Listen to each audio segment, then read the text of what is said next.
Good morning बच्चों। तो आज हम हिंदी बाल भारती तीसरी कक्षा का परिश्रम का फल यह चैप्टर देखने वाले हैं। देखो, हम जो भी परिश्रम करते हैं उसका फल हमें जरूर मिलता है। हमें क्या करना चाहिए? परिश्रम, मेहनत पूरे लगाव के साथ करनी चाहिए। एक बार देखो, ये महापुरुष है और इनके पास एक बार क्या हो गया, एक युवक आ गया।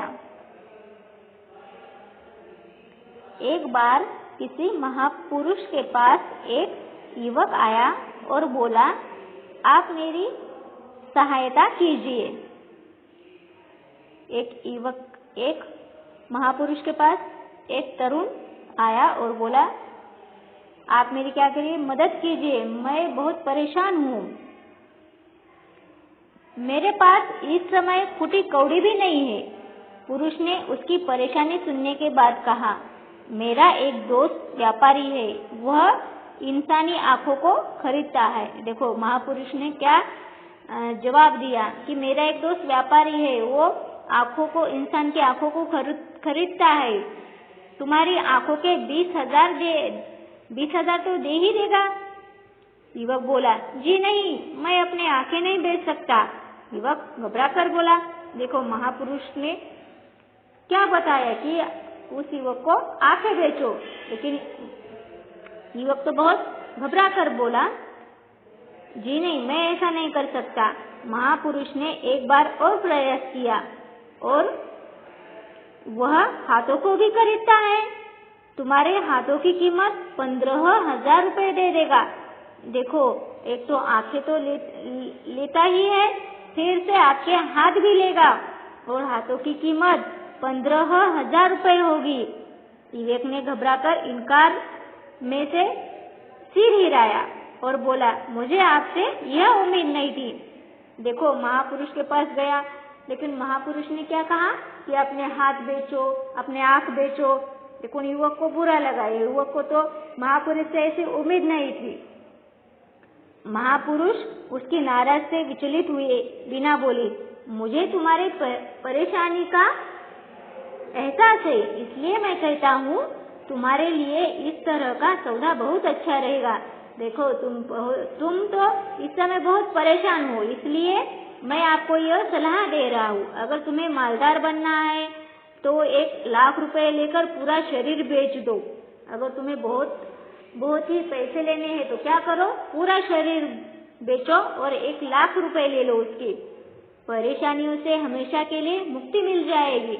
महापुरुष ने ऐसे लगता है कि उस इंसान की तो आंखें ही खोल दी। और युवक चीख कर बोला, 1,00,000 तो क्या, मैं 1 करोड़ में भी अपना शरीर नहीं बेचूंगा। युवक ने साफ साफ इनकार किया अपने शरीर बेचने का।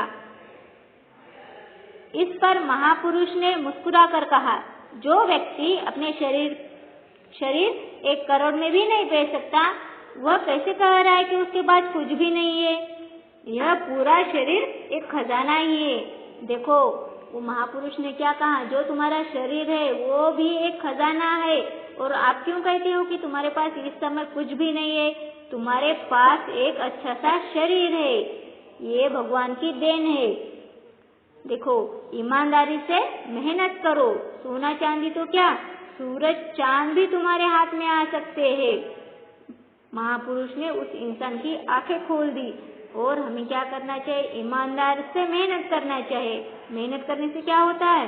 सोना चांदी तो क्या होता है, दूर की बात है, सूरज चांद भी हमारे हाथ आ सकते हैं।